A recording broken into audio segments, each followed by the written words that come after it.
গত ১১ই ফেব্রুয়ারি অনুষ্ঠিত হয়েছিল অনূর্ধ্ব-১৯ ক্রিকেট বিশ্বকাপের ফাইনাল ম্যাচ। মুখোমুখি হয়েছিল ভারত ও অস্ট্রেলিয়া। এদিন আইসিসি পুরুষদের অনূর্ধ্ব-১৯ বিশ্বকাপ ফাইনাল ম্যাচে অস্ট্রেলিয়া ৭৯ রানে ভারতীয় দলকে পরাজিত করে। দক্ষিণ আফ্রিকার বেনোনিতে খেলা এই ম্যাচে ভারতীয় দল খুব বাজেভাবে হেরে যায়। ভারতের হারের প্রথম ধাপ ছিল টসে হেরে যাওয়া। ভারত ফাইনালের টসে হেরে যায় এবং বোলিং করতে হয়। এতে ভারত অনেকটা পিছিয়ে পড়ে বলে মনে করা হয়। খারাপ ফিল্ডিং, এই ম্যাচে ভারতীয় দলের খুব খারাপ ফিল্ডিং করে, এটা একটি বড় কারণ। ভারতের পিছিয়ে পড়া টপ অর্ডার ফ্লপ।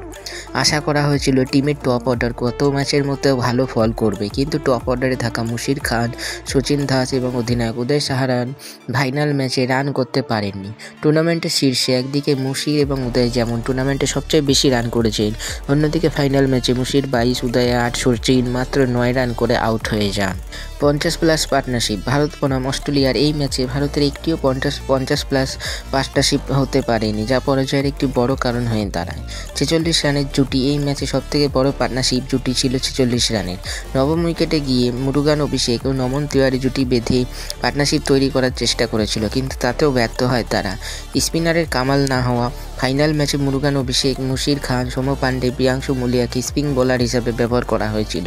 4 জন স্পিন বোলার মিলেও সেরকম কোনো কামাল করতে পারেননি এদিন। 141 রান, 2 উইকেট। গোটা ম্যাচে 141 রান দিলেও মাত্র 2 উইকেট নিতে পারেনি 4 স্পিনার। এদিন বোলাররা আরও ভালো পারফরমেন্স করলে ম্যাচের ফল হয়তো বদলানো যেত।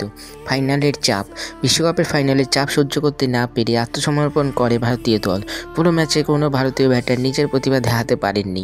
2 অঙ্কের রান, শুধুমাত্র আদর্শ সিং, মুরুগান অভিষেক, মুশির খান 2 অঙ্কের রানে পৌঁছাতে পেরেছিলেন। বিশ্বকাপ ফাইনালের মতো বড় ম্যাচের চাপ যে ভারতীয় অনূর্ধ্ব-19 ক্রিকেট দল সইতে পারেননি, এই ম্যাচে তা স্পষ্টই বোঝা গিয়েছিল।